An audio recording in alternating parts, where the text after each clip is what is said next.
random people who just watch these things on YouTube. Hello and welcome. Younger siblings, a bird in the hand is worth two in the bush. Now, I don't know exactly what this means, but I thought you guys should start getting ready to receive unearned, patronizing advice from us from this day forward. Some of you are probably looking up at this stage right now and thinking, who is this stone-cold hottie? And how does she have such amazing hair? Well, that's Mayor Michelle Wu. And I hope she'll address this in her remarks. Writing the speech was tough because, let's face it, this is Harvard. A place where dreams are narrowed down to slightly more lucrative dreams. A place that reminds us that in this country, you can be accepted into the world's most illustrious academic institution through the sweat of your own brow, just like your old man and his old man before him. A place that meets 100% of financial need for all students. This one has no punchline, it's just an amazing thing.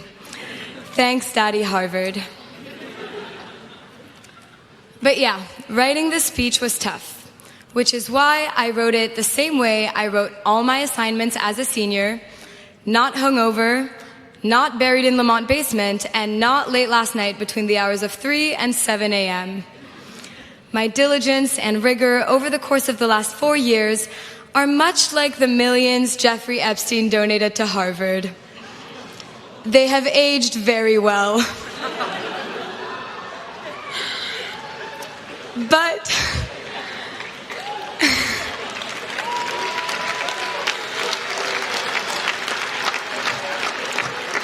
it's thanks to not doing any of these things that I can confidently begin by saying, congratulations, class of 2022.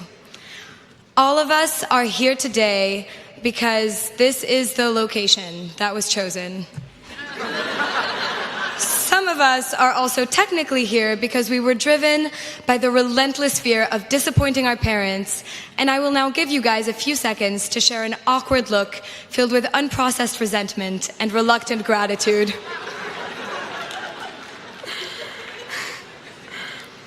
Today is all about us. The class of 2022, a class known by many as the greatest class by far, the Harvard of classes, if you will, or in the words of David Malin, the David Malin of classes. We're a pretty unique class. For one thing, college was interrupted by the pandemic, which means that we're something of a hybrid group. I, for instance, was initially in the class of 2021, and it's too late to kick me off the stage. The pandemic presented us with singular challenges, not only when we were studying online, but also when we came back. Our social ineptitude could no longer be guised as the new normal and decidedly reverted to being the usual weird. We could no longer mute Section Kid, though if Section Kid was us, this was a sensational development. And worst of all, we had to hear about everybody's gap years, including the people who, really found themselves in India, bro. And unfortunately came back to tell us about it. Still, we made it. Tomorrow, we graduate from Harvard. 4 years ago-ish, we finally arrived on this beautiful campus, excited and a little nervous. We'd written our application essays about our plans to pursue lives of service and save some turtles. And those of us who just wanted to make bank had written about our plans to pursue lives of service and save some turtles. We'd written about the struggles we'd faced and the sacrifices our families had made in the hopes of one day sending us to an institution such as this one. And those of us with neither struggles nor sacrifices had written about our great-great-aunt Helen, who crossed the Mediterranean one-legged in the late 1800s, in a brave defiance of leprosy that was absolutely related to our involvement in the high school swim team. But Harvard saw something in each of us. If there are two words that could sum up the 4 years that ensued, they would be transformative experience. A sentence Dean Khurana bribed me to say earlier today. But he was right. The time we spent here really did transform each of us. In my case, I am now a person who needs a job, whereas 4 years ago, I was just a person.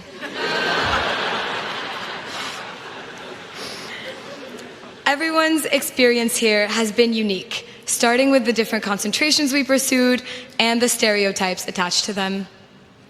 Economics concentrators like to joke that they're snakes, and the rest of us like to pretend that we haven't heard that joke every single day since we started college. But honestly, I think that label's unfair. Why should only one concentration get assigned an animal? So I took the liberty of coming up with a few others. Social studies concentrators, you get the blowfish.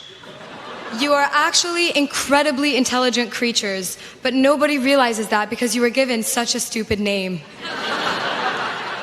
Women, gender, and sexuality studies concentrators, you get the Chacoan peccary because academia only acknowledged your existence in the mid-1970s, and the average person is still likely to deny that you're a real thing. Government concentrators, you guys are humans who play lacrosse.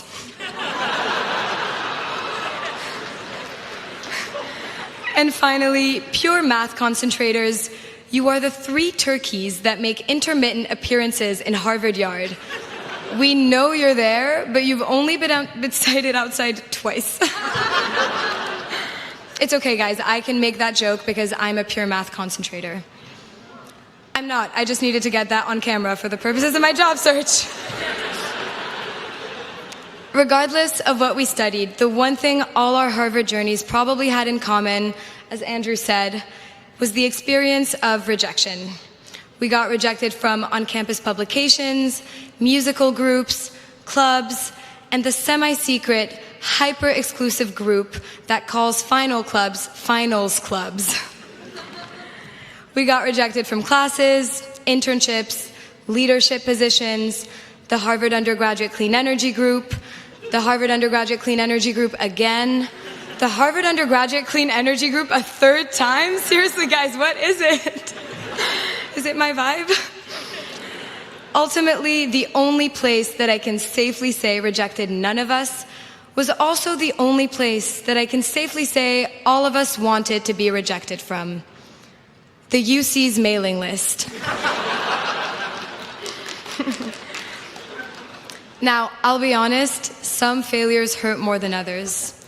The ones where we did everything right, put in the time, put in the work, and it still didn't work out.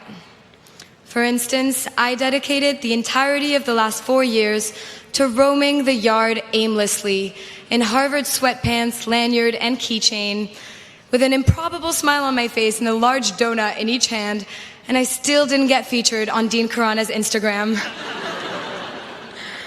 Until yesterday's procession, when Dean Khurana ruined this punchline by randomly posting me on his Instagram. But I don't want to go too hard on you, Harvard. Remember when we were writing our applications, saying how badly we wanted to be here, how amazing we thought this place was? In a way, Harvard is our long-term girlfriend. In the courtship stages, back when nothing was guaranteed, we told Harvard that we loved the way it thinks and that it was not like other schools. And now we're 4 years in, like, you put the toilet seat back up. Except the toilet seat is actually divesting from fossil fuels. I almost wish there was a physical image to represent that dynamic of groveling at the school's feet while we were applying and then proceeding to urinate all over it, like eager, aspiring prefrosh rubbing the foot of the John Harvard statue for good luck or something, and then accepted students, I don't know, peeing on it, drunk.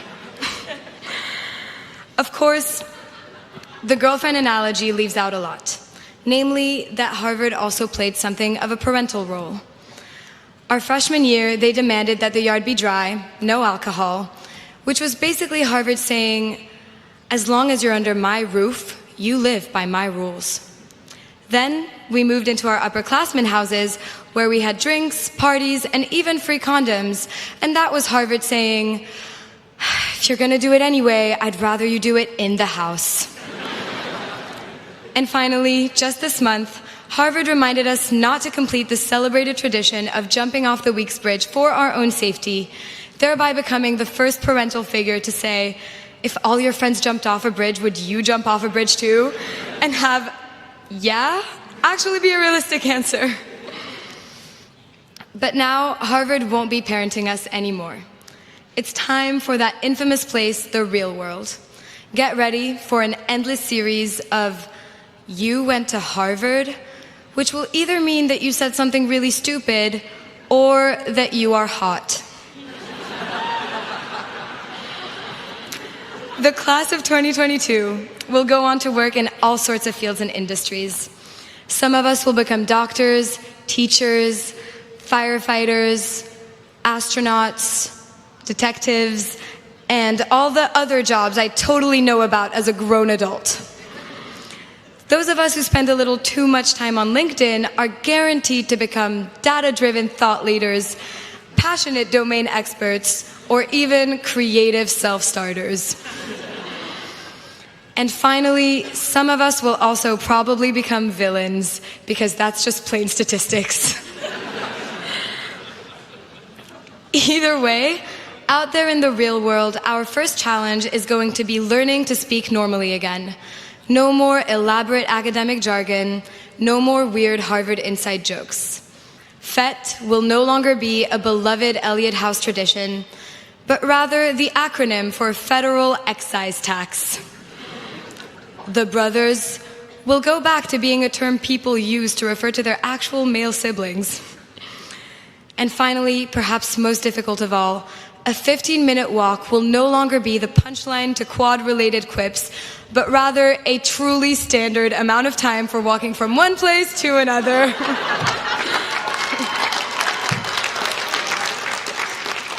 Now, some of you may be thinking, but Youmna, how will I signal to everybody I meet out there that I went to Harvard if I let go of all of that? Well, you can always tell them that you went to college in Massachusetts, near Boston, or in the Boston area. They'll figure it out. All right, most of what I've said during the speech has been with the goal of giving us a little laugh on this memorable day. But before I go, I would like to share with my class my main takeaway from Harvard, which has been this: let's not take life too seriously. Let's laugh at ourselves, at the successes and failures which we'll be bound to encounter, and let's laugh at institutions, especially powerful or intimidating ones like Harvard. Just not actual Harvard, because they haven't technically given us our diplomas yet. And with that, closing time. Class of 2022, I am so happy for us. Be proud of the 4 years you spent here, regardless of whether you're graduating cum laude, summa cum laude, ipso facto, or persona non grata. There's a lot to be thankful to Harvard for. The faculty who taught us with excellence and empathy, the staff who made us feel at home since day one. Perhaps above all, I am thankful for our student body, from the recent alumni whom I can only presume are in tears as we speak, flinging darts at cardboard cutouts of their landlords, to the underclassmen who are basically at a really expensive summer camp, to us, the class of 2022, who are in a sweet spot that will last exactly 3 days.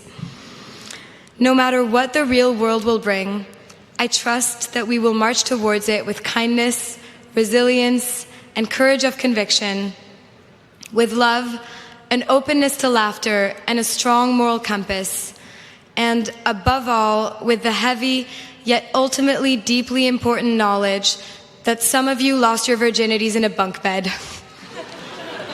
Congratulations, class of 2022, and thank you so much.